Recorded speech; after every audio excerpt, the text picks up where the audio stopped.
अच्छा बेटा, आज जो हमने स्टार्ट करना है वो हमारा जो है वो न्यू एक्सरसाइज है, यूनिट 7 की, चैप्टर 7 की, एक्सरसाइज 7.2। Exercise number 7.2।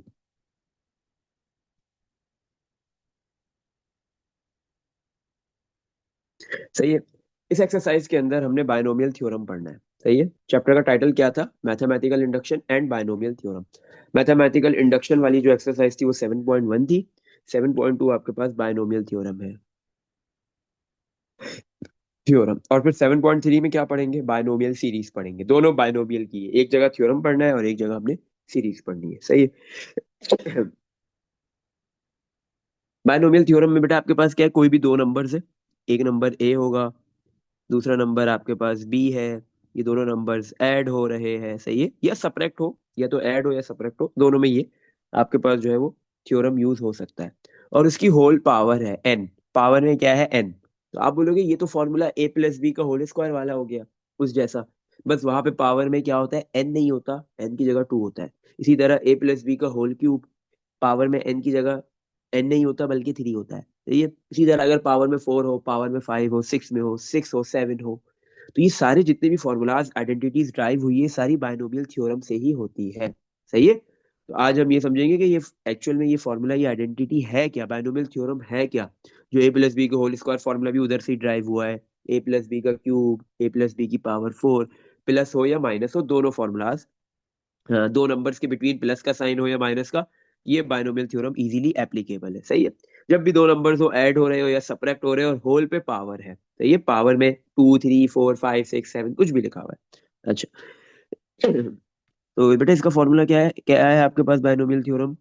ए प्लस बी की पावर एन। देखो बेटा, सबसे पहले जो फर्स्ट टर्म आएगी, फर्स्ट नंबर की power N, first number A है उसकी पावर एन, फिर प्लस, फिर आपके पास जो फर्स्ट नंबर ए है उसकी पावर कम होती जाएगी, हर टर्म में एक एक कम होगी। पहले में एन है तो फिर सेकंड में एन माइनस वन, फिर थर्ड में एन माइनस ए की power N minus two, and so on, कम होती जाएगी एक एक। सही है। अच्छा। इसी तरह फर्स्ट टर्म में आपके पास जो है वो ए की पावर एन का कोफिशिएंट वन होता है, लेकिन सेकंड टर्म में एन आ जाता है कोफिशिएंट। सही है। सेकंड टर्म में क्या आता है? जो पावर है वही आता है। थर्ड टर्म में आपके पास क्या आता है? थर्ड टर्म में कोफिशिएंट क्या आता है आपके पास? थर्ड टर्म में आपके पास क्या है? जो सेकंड टर्म का कोफिशिएंट है वो भी आएगा एन, और उससे एक कम हो जाएगा, एन माइनस वन। सही है। और फिर फोर्थ टर्म में एक और कम हो जाएगा, फिर फोर्थ टर्म में बेटा आपके पास आ जाएगा N, N minus one, N minus two, ऐसे ही चलता रहता है, कम होता रहता है। और फर्स्ट टर्म में ए की पावर एन है, सेकंड टर्म में एक कम हो गई ए की पावर, फिर थर्ड टर्म में एक और कम हो गई, फोर्थ टर्म में एक और कम हो जाएगी ए की power N minus three. First term में बी नहीं है, इसका मतलब बी की पावर जीरो है, तो सेकंड टर्म में बी की पावर वन होती है। थर्ड टर्म में बी की पावर टू, बी की पावर बढ़ रही है तो ए की पावर कम हो रही है, तो बी की पावर क्या होगी? बढ़ेगी। फिर नेक्स्ट टर्म में आपके पास बी की पावर कितनी हो जाएगी? थ्री। ऐसे ही चलता रहेगा। सही है। अच्छा बेटा, फर्स्ट टर्म में डिवाइड में कुछ नहीं लिखा है, इसका मतलब जीरो फैक्टोरियल है। जीरो फैक्टोरियल वन होता है, लिखने की जरूरत नहीं होती।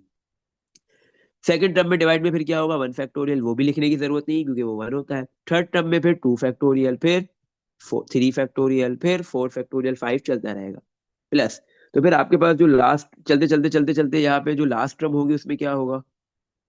जो आपके पास लास्ट टर्म आएगी, सही है, उसमें आपके पास सिंपली क्या है? फर्स्ट टर्म में क्या है? ए की पावर एन है, और लास्ट टर्म में क्या होता है? बी की पावर एन होता है भाई। सही है।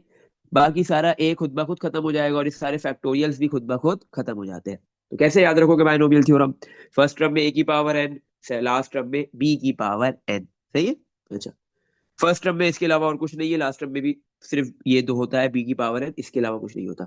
सेकंड टर्म में ए की पावर कम होती जाएगी, बी की पावर बढ़ती जाएगी, ए की पावर एन जो भी है सेकंड टर्म में उससे एक कम, और बी की पावर वन से स्टार्ट होगा। तो हर टर्म में क्या हो रहा है? एन की पावर, ए की पावर कम हो रही है एक, और बी की पावर एक बढ़ती जा रही है। सही, ये हो गया। इसी तरह सेकंड टर्म में एन आ रहा है, फिर थर्ड टर्म में, नेक्स्ट टर्म में उससे एक कम होगा, N, N minus one multiply होंगे, फिर अगली वाली टर्म में एक और कम हो जाएगा, N, N minus one, N minus two, फिर N, N minus one, N minus three, and so on चलता रहेगा। सही है। फर्स्ट टर्म में आपको पता है जीरो फैक्टोरियल से स्टार्ट करो, जीरो फैक्टोरियल वन होता है, लिखने की जरूरत नहीं है। फिर सेकंड टर्म में वन फैक्टोरियल वन होता है, लिखने की जरूरत नहीं है। थर्ड टर्म में टू फैक्टोरियल, उसके बाद थ्री फैक्टोरियल, फिर four factorial, five factorial, six factorial, seven factorial, so on. Last वाली टर्म में बी की पावर एन में ये भी खुद ब खुद खत्म हो जाता है। सही। अच्छा, तो एक तो ये फॉर्मूला इसका होता है। दूसरा, इसका एक फॉर्म और भी होती है, फॉर्मूला यही है लेकिन उसको लिखने का एक और तरीका भी है। और सही है, एक और फॉर्म भी है इसकी।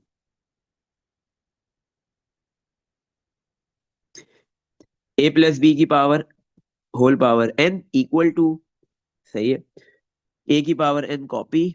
अब इसको ना आपके पास देखो, अगर थोड़ा सा आप गौर से देखो, ये N divide by one factorial, N N minus one divide by two factorial bit, basically ये कॉम्बिनेशन के इक्वल होता है। इसको ऐसे लिख दिया जाता है,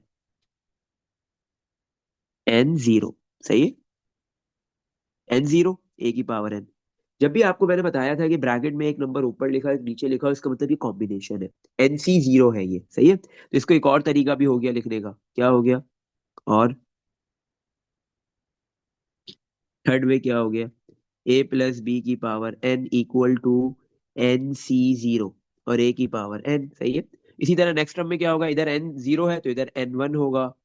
सही है, बाकी वही है आपके पास, ए की पावर एन माइनस वन और बी की पावर। फिर नेक्स्ट टर्म में एन टू हो जाएगा। सही है, बाकी वही है, ए की पावर एन माइनस टू और बी स्क्वायर। और चलते चलते चलते चलते फिर आपके पास जो लास्ट टर्म है उसमें क्या होगा?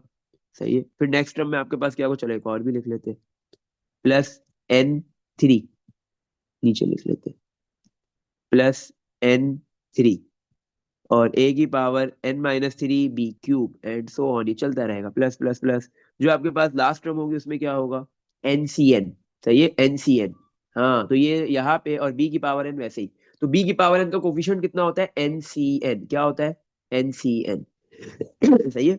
अब आप कैलकुलेटर में चेक भी कर सकते हो, एन की वैल्यू फाइव रखो, फाइव सी फाइव निकालो वन आएगा, सिक्स सी सिक्स निकालो वन आएगा, एन की वैल्यू कुछ भी पुट करो तो आपके पास एन की वैल्यू ट्वेल्व है तो ट्वेल्व सी ट्वेल्व वन आएगा। सही है, कॉम्बिनेशन में एन और आर सेम हो जाए तो आंसर ऑलवेज वन आता है। सही है।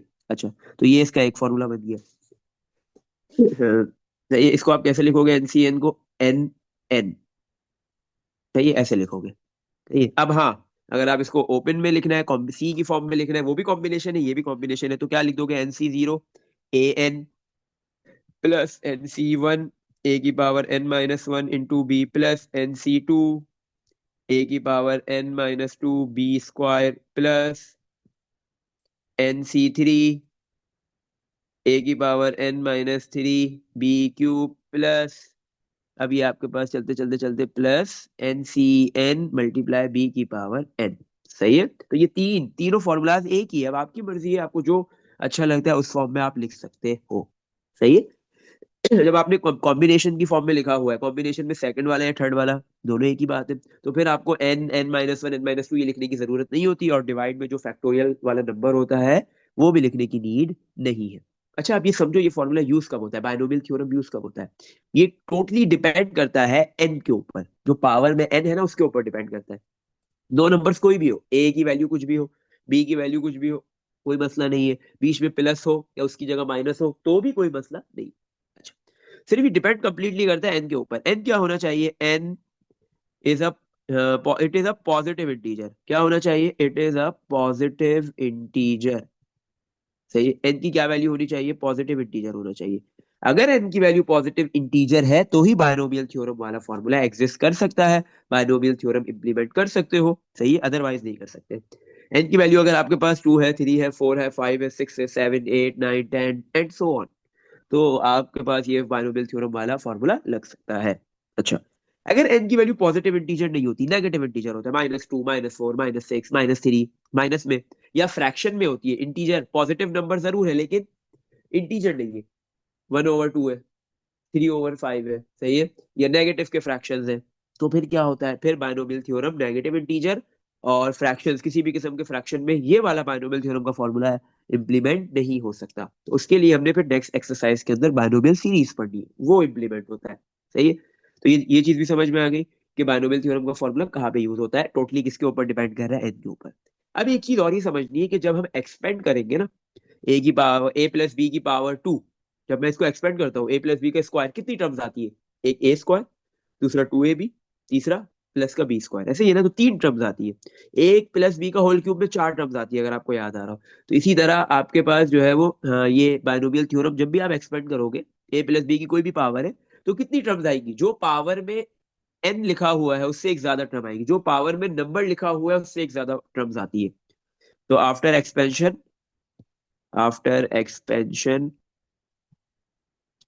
Number of terms R, expansion के बाद आपकी आपके पास कितनी टर्म्स आती है? Are n+1। सही है, सही है। एक्सपेंशन के बाद कितनी टर्म्स आती है? n+1। अगर n की वैल्यू 5 है तो 6 टर्म्स आएंगी, n की वैल्यू 10 है तो 11 टर्म्स आएंगी, n की वैल्यू 15 है तो 16 टर्म्स आएंगी। सही है। जब n की वैल्यू 2 होती है तो 3 टर्म्स आती है, n की वैल्यू 3 होती है तो 4 टर्म्स आती है। सही है। तो जितनी भी n की वैल्यू होती है एक्सपेंड करने के बाद उससे एक ज्यादा टर्म आएगी। सही है, ये चीज भी आपको पता होनी चाहिए। अच्छा, इसके अलावा बेटा आपके पास और क्या है इसके अंदर? अगर आपको कोई एक पर्टिकुलर टर्म निकालनी है, सही है ना, अब ये फॉर्मूले के अकॉर्डिंगली तो आप जो है वो सारी टर्म निकाल लो, फर्स्ट भी निकलेगी, सेकंड, थर्ड, फोर्थ, फिफ्थ, जितनी एन है उससे एक ज्यादा टर्म निकलेगी। अगर एन की वैल्यू 5 है तो आप 6 टर्म्स निकल रही है, बट मुझे 6 की 6 टर्म्स नहीं निकालनी, मुझे 4 टर्म निकालनी है, या मुझे कोई एक पर्टिकुलर टर्म निकालनी है, तो फिर मैं कैसे निकालूंगा? सही है। हाँ, पर्टिकुलर टर्म निकालनी है तो उसके लिए भी फॉर्मूला है, सही है, वो भी निकाल सकते हो। एक जरूरी नहीं है उसके लिए हम सारी निकालेंगे, नहीं भाई, एक पर्टिकुलर टर्म निकाल लेंगे। सही है। पर्टिकुलर टर्म निकालने के लिए आपके पास क्या फॉर्मूला है? TR+1। सही है, ये आपके पास एक पर्टिकुलर टर्म निकालने का फॉर्मूला है।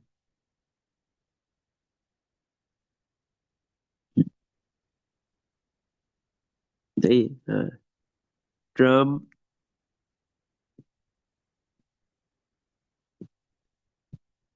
Of a binomial theorem. सही है। बायनोमियल थ्योरम की, अच्छा एक चीज इससे पहले ये, एक चीज ये भी देख लो कि आपके पास ये जो NC0 है, NC0, NC1, NC2, NC3 and so on, चलते चलते NCN तक। सही है। ये सारे क्या कहलाते हैं? Are the binomial coefficients. ये क्या कहलाते हैं? बायनोमियल बायनोमियल कोफिशिएंट्स कहलाते हैं।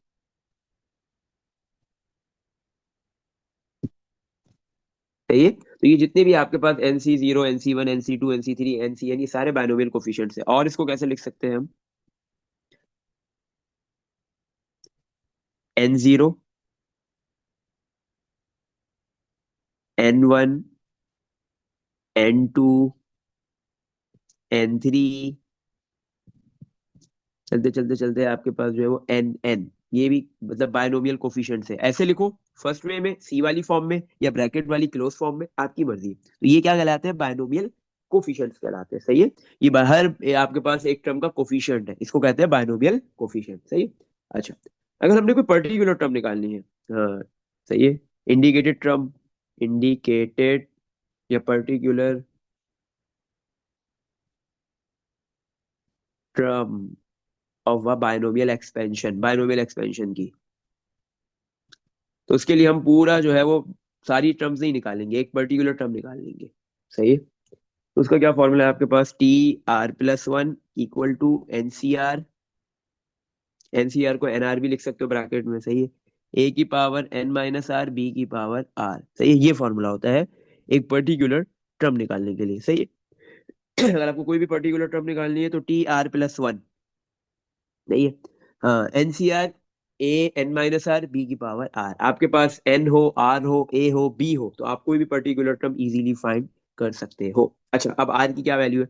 R कैसे निकलता है? अगर मुझे फिफ्थ टर्म निकालनी है तो इसका मतलब R की वैल्यू क्या होगी? फिफ्थ टर्म निकालनी है तो R की वैल्यू उससे एक कम है। सही है। R जो है वो जो टर्म निकालनी है, प्रीसीडिंग टर्म है लेस देन 1। सही है। R की वैल्यू क्या होती है? अगर फिफ्थ टर्म निकालनी है तो R की वैल्यू 4 होगी, अगर सिक्स टर्म निकालनी है तो R की वैल्यू 5 होगी। तो R क्या होता है आपके पास? हम्म प्रीसीडिंग टर्म प्रीसीडिंग टर्म जो आपने निकालनी होती है उससे एक value come, less than 1 from a preceding term. सही है। जो प्रीसीडिंग टर्म है जो आपने फाइंड करनी है,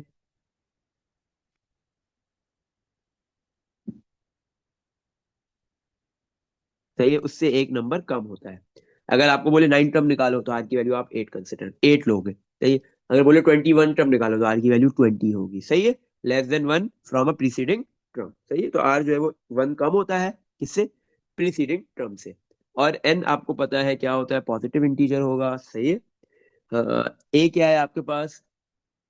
दो टर्म्स, जो दो टर्म्स ऐड और सब्ट्रैक्ट हो रही है उसमें से फर्स्ट टर्म ए है और सेकंड टर्म बी होता है, सही है। ये फॉर्मूला भी एक पर्टिकुलर टर्म निकालने का जब यूज होगा जब आपके पास एन की वैल्यू पॉजिटिव इंटीजर हो, सही है। ये बायनोमियल थ्योरम के अंदर, बायनोमियल थ्योरम की अगर कोई भी आपने एक पर्टिकुलर टर्म निकालनी है तो ये फॉर्मूला यूज होगा। अगर एन की वैल्यू पॉजिटिव इंटीजर के अलावा कोई भी है, नेगेटिव इंटीजर है या फ्रैक्शंस में है, तो फिर ये वाला फॉर्मूला भी यूज नहीं हो सकता। उसके लिए भी एक अलग फॉर्मूला है टर्म निकालने का, सही है। अच्छा, तो इसकी बात भी हो गई। चलो अब हम क्वेश्चंस की तरफ मूव करते हैं। Question number 1।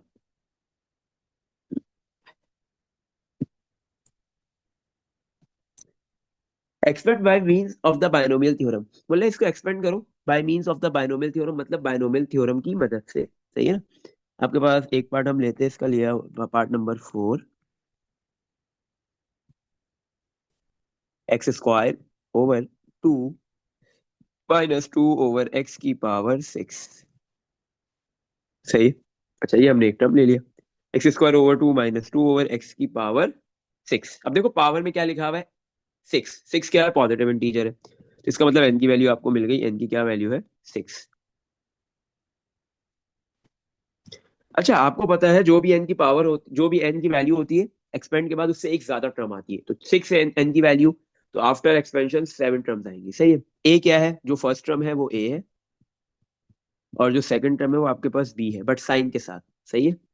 माइनस बी की वैल्यू -2 ओवर एक्स है, ए की वैल्यू एक्स ओवर 2 है, और एन की वैल्यू 6 है, सही। तो आपके पास यहाँ पे क्या है, बायनोमियल एक्सपेंशन करनी है आपने, इसको बायनोमियल थ्योरम यूज करना है। बायनोमियल थ्योरम क्या कहता है, जितनी पावर में एन है उससे एक ज्यादा टर्म आएगी तो 60 टर्म्स जो है इसकी एक्सपेंड होने के बाद निकलेंगी, वो आपने निकालनी है। अब आपकी मर्जी, मैंने 3 फॉर्मूलाज लिखा है, उसमें से जो यूज करना है आप कर सकते हो, सही है। हम वो कॉम्बिनेशन सी वाला यूज कर रहे हैं, सही है। फर्स्ट टर्म में क्या होता है, NC0, एन की वैल्यू 6C0, सही है। फिर उसके बाद होता है आपके पास जो है वो ए की पावर एन, ए है आपके पास एक्स स्क्वायर ओवर 2 और उसकी पावर एन मतलब 6 प्लस 6C1। ए एन की पावर क्या हो जाएगी, एन लिख लो, उसकी पावर में एक कम कर दो, 6 है ना तो 5 हो गई, और फिर बी की पावर आ जाएगी, बी की पावर 1 आ गई, मतलब बी आ गया। फिर 6C2 बढ़ता जाएगा, 6C2, सही है। और एन की पावर आपके पास क्या होगी, ए सॉरी, ए की पावर एक कम हो जाएगी, 5 से अब 4 हो गई, और बी की पावर क्या हो जाएगी, बढ़ जाएगी। 1 थी ना, 2 हो गई, सही है। तो फॉर्मूला कोई याद करने की जरूरत नहीं, बस समझ लो कि कैसे बनता है। फिर नेक्स्ट टर्म में 6, जो नेक्स्ट टर्म में 6C2 लिखा हुआ है, अब 3 होगा। एक्स मतलब ए लिख दो, और उसकी पावर में पहले 4 है, अब 3 हो जाएगा, एक कम, और बी की पावर बढ़ जाएगी, सही है। सॉरी, 2 से 3 हो गई। फिर नेक्स्ट, रुकना कहाँ पे है, जब तक आपके पास ये 6C6 ना हो जाए। देखो पहले में 6C0 है, लास्ट में 6C6 होगा, जब तक 6C6 नहीं होता आप रुक नहीं सकते, सही। 6C4, तो एक्स स्क्वायर ओवर 5 पावर में 3 है, अब 2 हो गया एक कम होके, -2 ओवर एक्स पावर में 3 है तो ये बढ़ के 4 हो गया। फिर next, plus 6C5, x square over 5 power में 2 से क्या हो गया, 1, एक कम होके 1 हो गया, 1 लिखने की जरूरत नहीं होती, -2 ओवर एक्स की पावर 4 से बढ़ के 5 हो गई। लास्ट 6C6, अब 6C6 आ गया, ये लास्ट टर्म है। और इसमें आपके पास क्या है, अब जो ए वाली वैल्यू इसकी पावर अब 1 हो गई, 1 से कम 0, तो ए वाली टर्म लिखने की, ए लिखने की जरूरत नहीं है, क्योंकि उसकी पावर 0 है, 1 ही होगा। तो बी, बी की वैल्यू -2 ओवर एक्स, और पावर में क्या आता है, बढ़ जाएगी, 5 से एक बढ़ के 6 हो गई, सही है। तो देखो फर्स्ट टर्म में ए की पावर एन है, एन की वैल्यू 6 है, तो ए की पावर में 6 लिखा हुआ है, और लास्ट टर्म में बी की पावर में एन लिखा हुआ है, मतलब एन की जगह पे 6 लिखा हुआ है, सही है। चलो बेटा, नेक्स्ट स्टेप, इसको सिंप्लीफाई करना है और कुछ नहीं है। 6C0 की वैल्यू निकालो, मुझे बताओ क्या आंसर आ रहा है इसका।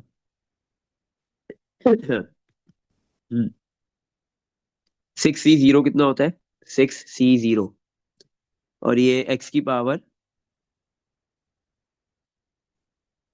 2 × 6 12 हो जाएगा, और डिवाइड में आपके पास बेटा 2 की पावर 6, तो ये 6C0 बेटा आपके पास 1 होता है, सही है। प्लस 6C1 करो, 6 ही आएगा, सही है। अब देखो ये प्लस और ये वाला माइनस, ये दोनों आपस में मल्टीप्लाई होंगे, प्लस माइनस माइनस हो गया, सही। 6C1 6 होता है, एक्स की पावर 2 × 5 10, और डिवाइड में 2 की पावर 5, और ये मल्टीप्लाई 2 और डिवाइड में एक एक्स है, सही है। प्लस 62 निकालो, 62 की क्या वैल्यू होती है?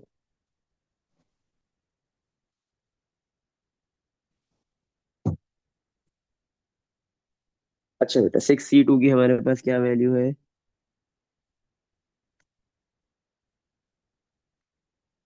15।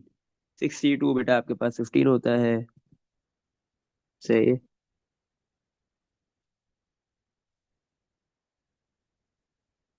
15 आ गया, सही है ये। और फिर इसके बाद आपके पास जो है वो एक्स की पावर 2 × 4 8 हो गया। एक्स की पावर 8 और डिवाइड में 5 की पावर 5 कहाँ से आ गया ये? सॉरी, ये 2 है, मैंने गलती से 5 लिख दिया। सब जगह 2 ही होना चाहिए। हाँ, मैंने 5 लिख दिया ये सब जगह।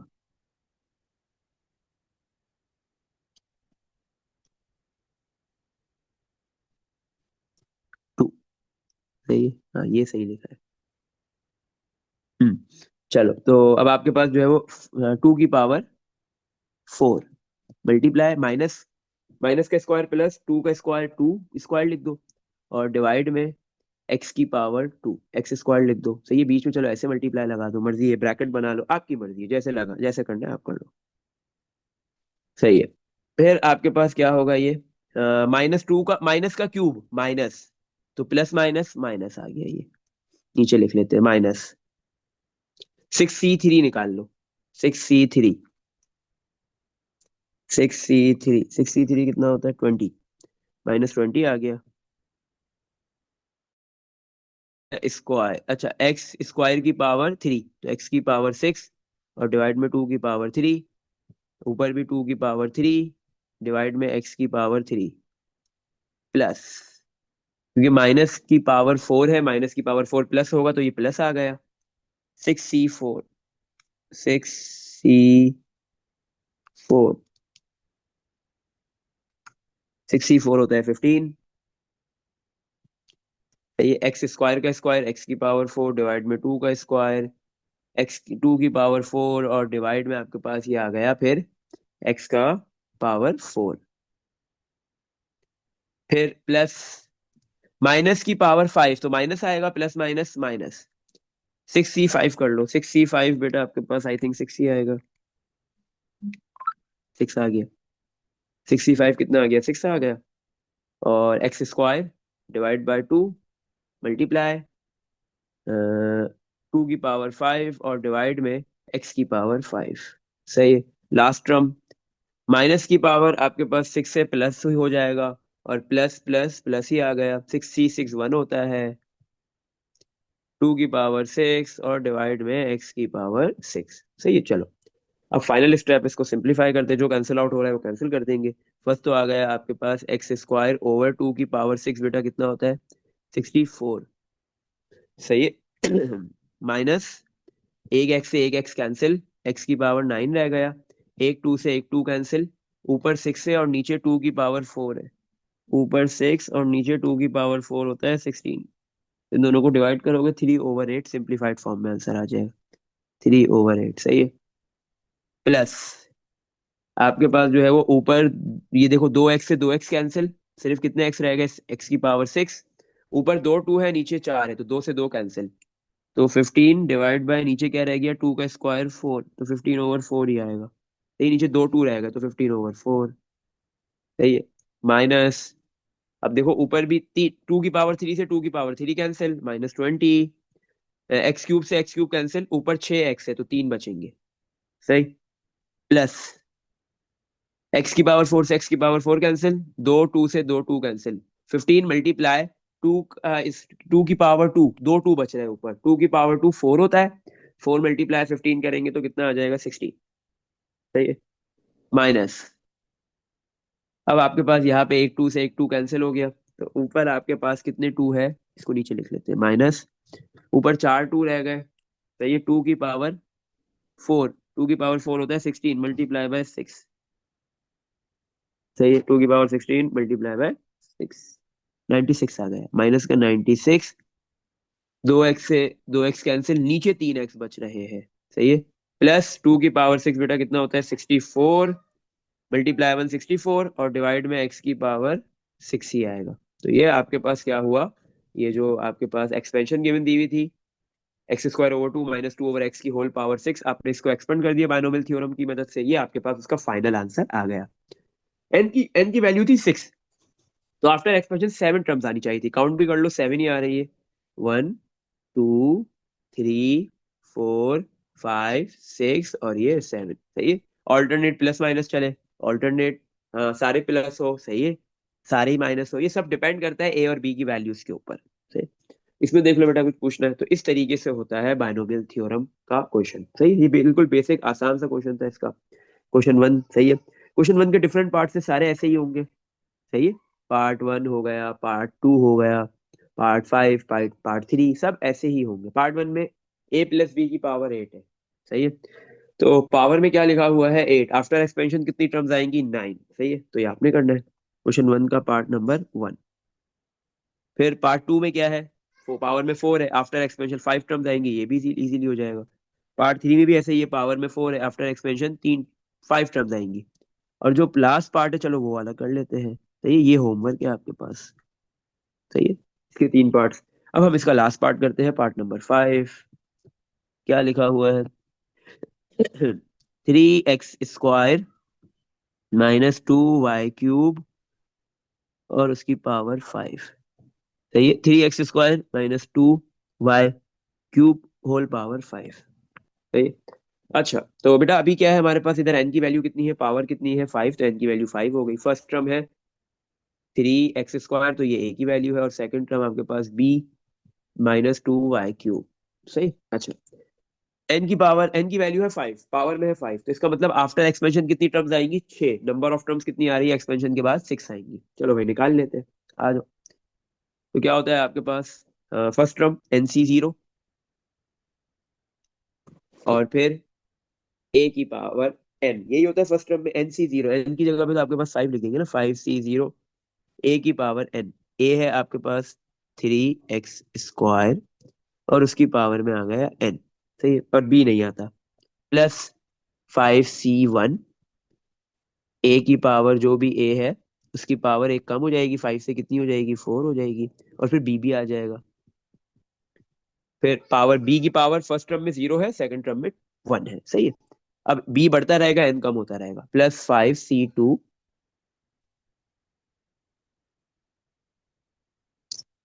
3x² की पावर 4 से 3 हो गई, और -2y³ की पावर 1 से 2 हो गई। नेक्स्ट टर्म प्लस, ये हमारा फर्स्ट स्टेप है, सही है। 5c2 के बाद 5c3, 3x² उसकी पावर 3 से कम होके 4, -2y³ की पावर 2 से बढ़ के 3 हो गई, +5c4, सही है। जब तक नहीं रुकेंगे जब तक 5c5 ना हो जाए, सही है, n और r सेम ना हो जाए कॉम्बिनेशन में। 3x² की पावर जो है वो बेटा आपके पास, सॉरी, कम होनी थी ना, 3 से 2 हो गई, अब 2 से 1 होगी, और y की पावर 2 से 3 हुई, अब 3 से 4 हो जाएगी, सही है। अब जो आपके पास लास्ट टर्म है, +5c5 आ गया, c कॉम्बिनेशन में n और r सेम हो गया, तो अब ये रुक जाएंगे यहाँ पे, ये लास्ट टर्म होगी। और इसमें आपके पास जो है वो a की पावर, जो a की वैल्यू है उसकी पावर क्या है, 1 आ गई, 3x² की पावर 1 हो गई है, इसके बाद 0 होगी, वो लिखने की जरूरत नहीं है। -2y³ इसकी पावर एक बढ़ जाएगी, 5 हो जाएगी, सही है। तो फर्स्ट टर्म में a वाली वैल्यू की पावर 5 है, n है, और लास्ट टर्म में b वाली वैल्यू के ऊपर पावर 5 या n है, सही है। अच्छा, अब इसको सिंप्लीफाई कर लेते हैं, नेक्स्ट स्टेप। 5c0 निकाल लो, 1 ही आएगा, और मल्टीप्लाई 3x² की पावर 5, यही आंसर आ जाएगा। 3 की पावर 5 निकाल लो, 3 की पावर 5 कितनी होती है, डायरेक्ट कैलकुलेटर से कर लो, सही है, क्योंकि इसमें कुछ कैंसिल आउट होगा नहीं, एक ही स्टेप के अंदर कर लो। 3 की पावर 5, 243, 243, x की पावर 2 × 5 10 हो गया, +5c1 कितना आता है, 5 ही आएगा, 5, तो ये मल्टीप्लाई बाय 3 की पावर 4, फिर मल्टीप्लाई बाय 2, तो 810 आ गया, सही है। तो 5c1 5 होता है, 3 की पावर 4 से मल्टीप्लाई हुआ, फिर 2 से हुआ, तो 810 आ रहा है। अच्छा, और प्लस माइनस क्या हो जाएगा, माइनस। एक्स की पावर 2 × 4 8, वाई की पावर 3, कॉपी हो गया, सही है। तो ये एक्स आपके पास क्या किया आपने, एक्स और Y as it is copy कर दिया। अच्छा, इसके बाद जो हमें नेक्स्ट टर्म लिखनी है,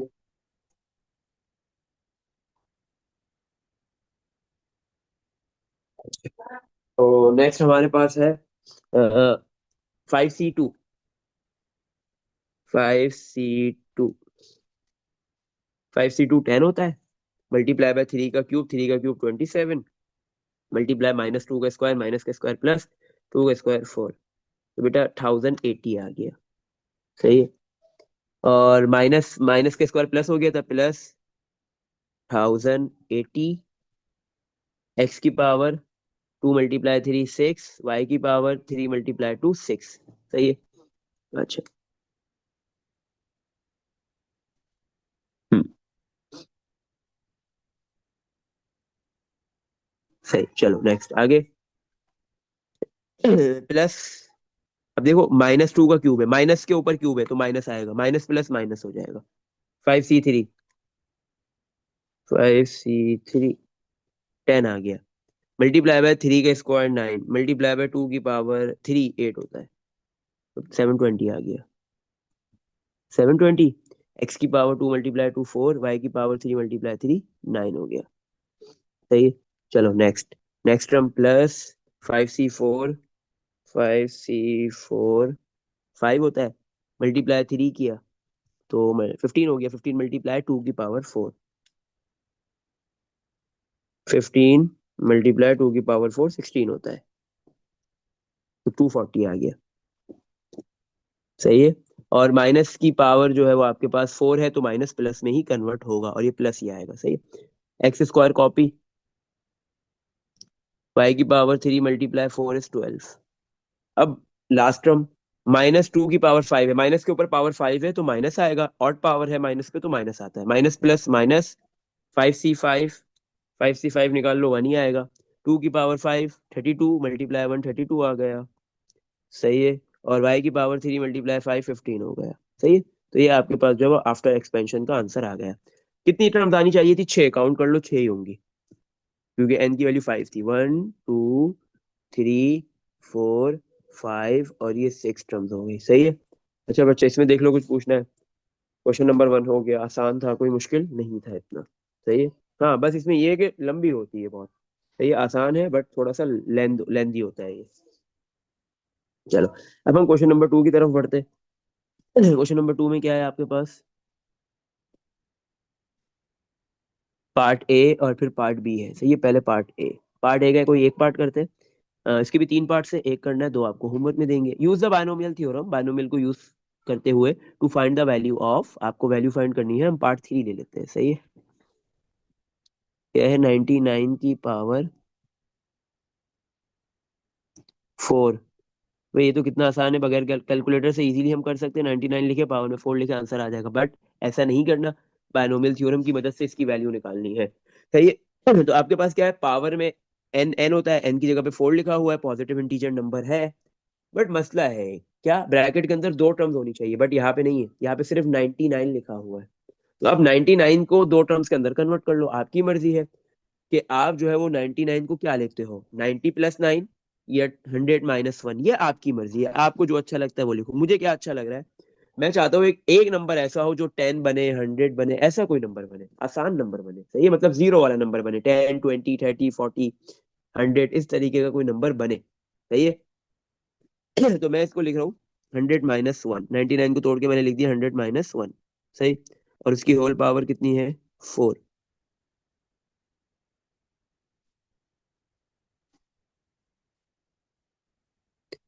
100 - 1 की पावर क्या है, 4।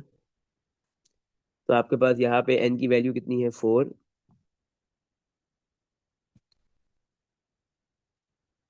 ए कितना है, 100। फर्स्ट टर्म जो होती है, फर्स्ट नंबर ए होता है, और बी सेकंड नंबर साइन के साथ -1, ABN आ गया, सही है। अब इसको एक्सपेंड कर देते हैं बायनोमियल थ्योरम की मदद से, मतलब एक्सपेंड करने के बाद इसको प्लस करेंगे तो इसकी एक पूरी वैल्यू आएगी, और इसको फिर हम वेरीफाई भी कर सकते हैं आंसर को। अच्छा, इसने क्या बोला है कि आपके पास n की वैल्यू है 4, सही है ना। तो आफ्टर एक्सपेंशन 5 टर्म्स होंगी, सही है, 5 टर्म्स बनेंगी। नंबर 1, NC0, NC0, सही है। ए की पावर, ए है 100, उसकी पावर क्या होगी? N होती है, मतलब 4। फिर प्लस NC1, एक 100 की पावर एक कम हो जाएगी, 3। और बी की -1 आ गई वैल्यू, सही है। प्लस NC2, सॉरी एन की वैल्यू तो पुट करो, एन की जगह पे क्या आएगा? 4, 4C0, 4C1, 4C2, सही है। और फिर 100 की पावर बढ़ जाएगी, कितना हो जाएगा? सॉरी कम हो जाएगी, 2 हो गया। और -1 की पावर बढ़ेगी, 2 हो गया, वो भी 1 से। फिर नेक्स्ट टर्म, प्लस 4C3, 100 की पावर कम हो गई, 2 से 1, और -1 का पावर 2 से 3 हो गई। इसी तरह प्लस NC4, कॉम्बिनेशन में N और R सेम हो गया, यहाँ पे रुक जाएंगे। 100, अब 100 नहीं आएगा क्योंकि उसकी पावर 1 है प्रीवियस टर्म में, इधर 100 की पावर 0 होगी, वो लिखने की जरूरत नहीं है। तो -1 की पावर क्यूब से क्या हो गई? 4 हो गई, सही है। अच्छा देखो, आप काउंट भी कर लो, एक्सपेंशन के बाद कितनी टर्म्स आ रही है? 1, 2, 3, 4 और ये 5, सही है। अब इसको सिंप्लीफाई करेंगे, आंसर निकालेंगे। 4C0 कितना होगा? 1। और 100 की पावर 4 कितना हो जाएगा? 100 की पावर 4 निकाल लो।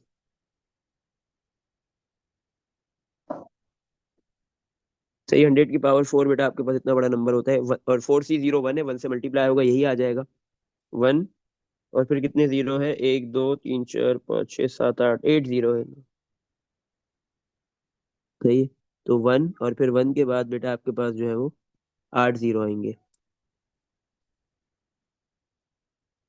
सही है।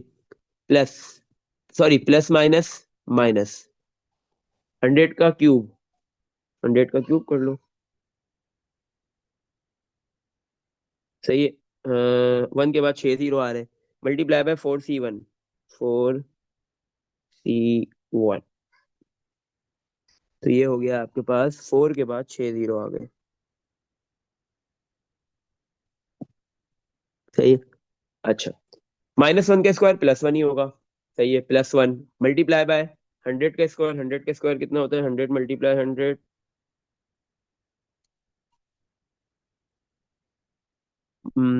और मल्टीप्लाई बाय 4C2, 4C2, 60,000 आ गया। और ये प्लस का 60,000 आ गया, सही है। हम्म चल next step, sorry next plus, अब -1 की पावर 3, -1 आ जाएगा, माइनस प्लस प्लस हो जाएगा। 100 मल्टीप्लाई बाय 4C3, 4C3, 4 होता है, मल्टीप्लाई बाय 100, 400 हो गया ये। -1 की पावर 4 प्लस, और 4C4 आपको पता है 1 होता है, तो ये 1 हो गया। इन सबको ऐड सब्ट्रैक्ट कर लेंगे, सही है। 1, 2, 3, 4, 6, 7, 8, -4 के आगे 6 जीरो, फिर प्लस 60,000 -400 +1, सही है। तो बेटा आपके पास आंसर आ गया इसका, 9, 6, इन सबको ऐड और सब्ट्रैक्ट करने के बाद 960,59601,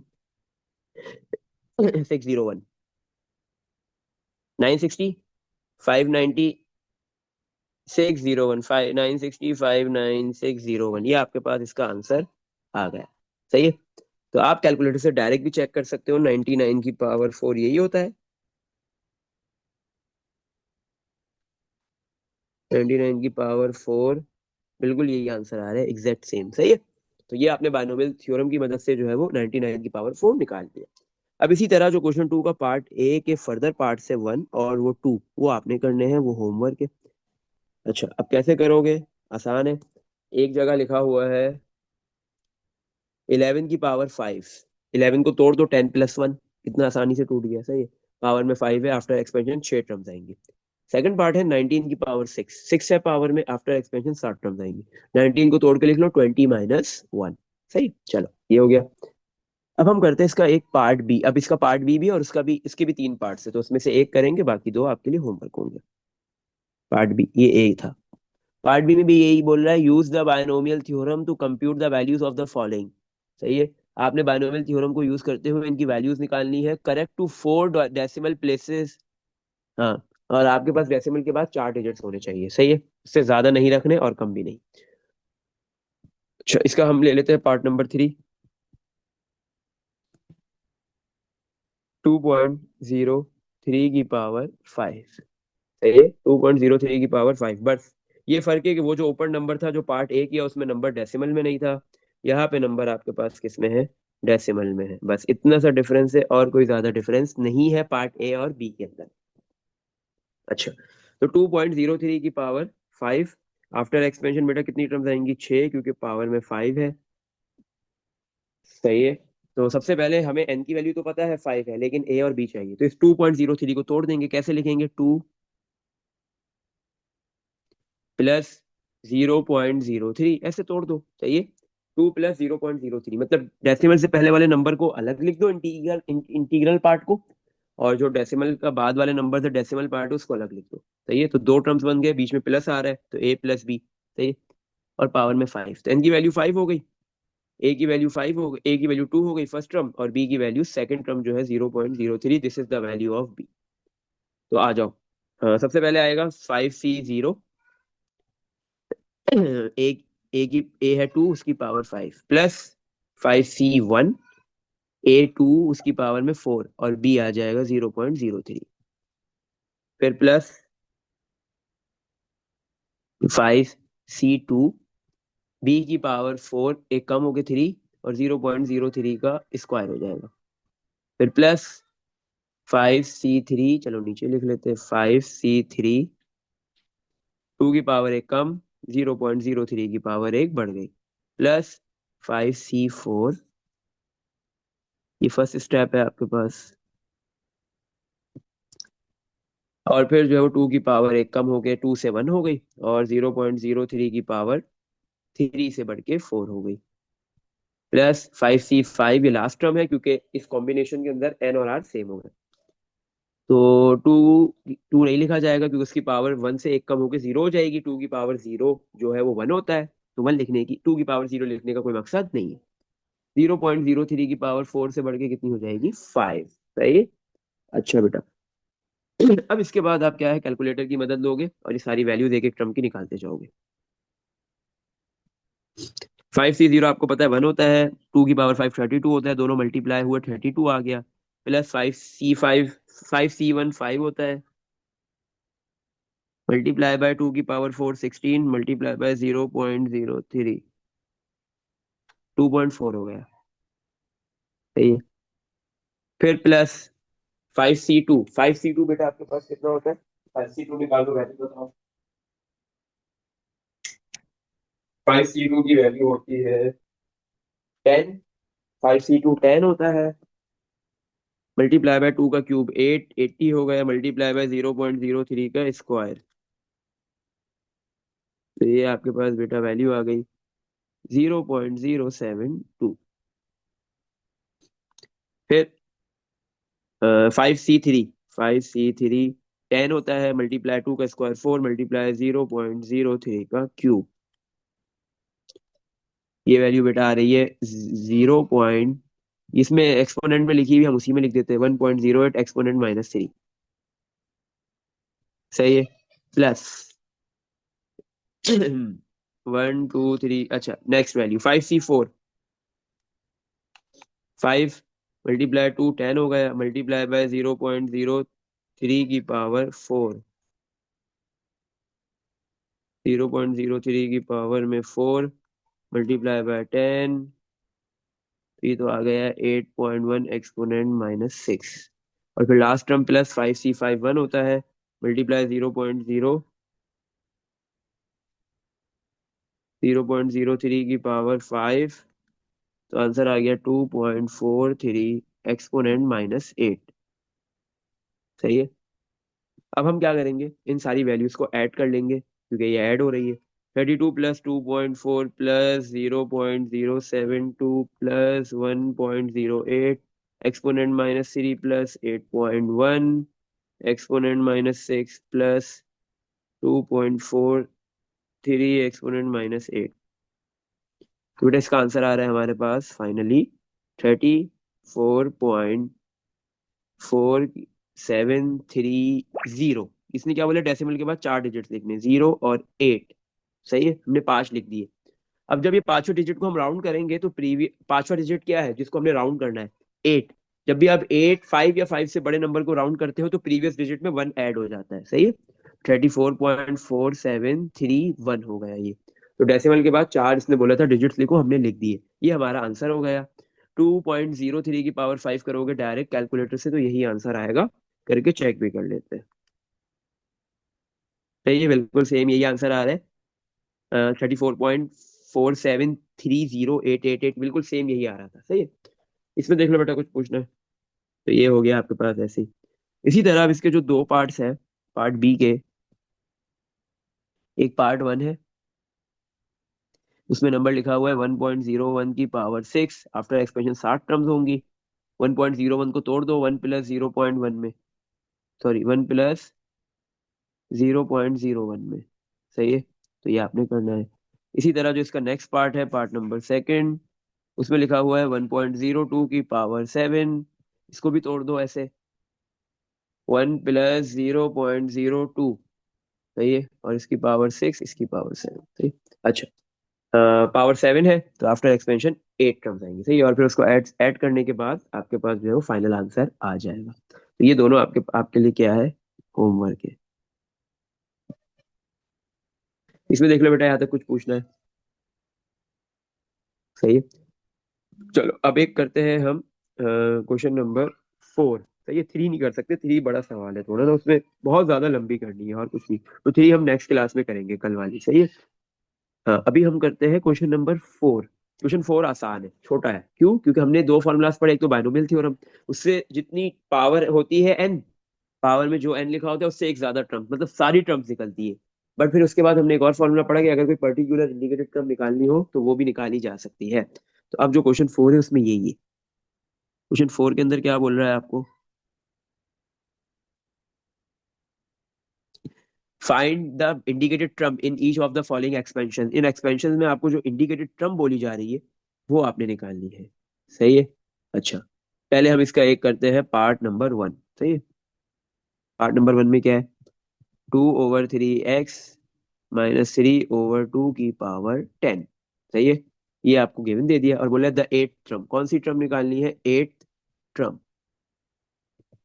इंडिकेटेड ट्रम कौन सी बोल रहा है, निकालो 8 ट्रम। और आपके पास ये एक्सपेंशन गिवन दी हुई है, 2/3 x -3/2 की पावर 10, सही है। अच्छा, तो सबसे पहले हमें n चाहिए, n मिल गया, 10 है।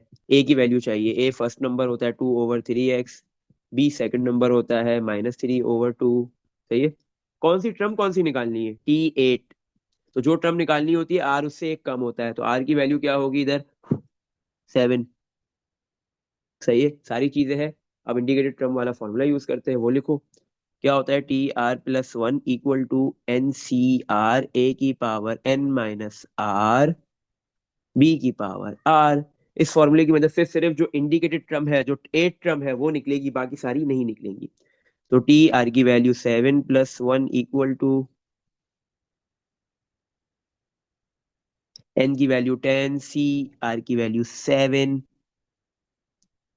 A की वैल्यू है 2/3 x, पावर में n की जगह पे 10, माइनस r की वैल्यू 7, b है -3/2 और उसकी पावर में r है 7, सही है।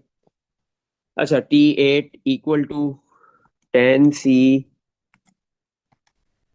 7, 120 आ गया। और ये आपके पास हो गया 2/3 x, उसकी पावर 10 -7, 3 हो गया, सही है। माइनस, अब ब्रैकेट में ये पूरा बना दो, पूरा लिख लो ना, फ्रैक्शन ब्रैकेट में ही -3/2, और इसकी ब्रैकेट क्लोज करके पावर 7 लिख दो, तो ये पूरा आंसर दे देगा हमें। क्या दे रहा है? माइनस का 2187/128, सही है। अच्छा, तो T8 क्या आ रही है? इधर प्लस साइन है बाहर, इधर माइनस, प्लस माइनस माइनस हो गया। इस पूरे नंबर से 120 क्या हो रहा है? मल्टीप्लाई 120, आंसर आ गया। फिर मल्टीप्लाई, अब ये जो पावर 3 है, 2 पे भी है और 3 पे भी है, 2 का क्यूब 8 होता है, सही है। फिर आपका जो आंसर आया, आपने उसको मल्टीप्लाई कर दिया, 2 का क्यूब 8, और फिर डिवाइड कर दिया इसी को 3 का क्यूब 27 से। तो आपके पास ये आंसर आ गया 1215 और डिवाइड में 2, सही है। और x की पावर 3। तो 8 ट्रम क्या है बेटा आपके पास इस एक्सपेंशन की? अगर आप इसको एक्सपेंड करो बाइनोमियल थ्योरम वाले फॉर्मूले से, तो 8 ट्रम क्या आएगी? -1215/2 और x की पावर में 3 आएगा। सही है, तो ये इसकी क्या है, 8 टर्म है। चलो एक पार्ट इसका और करते हैं हम, जो है वो लास्ट वाला। Part number third. कितना आसान था ये, सही है ना। पार्ट थर्ड में क्या बोल रहा है, 2x - 1/y पावर में है 10 और बोल रहा है लास्ट टर्म निकालो।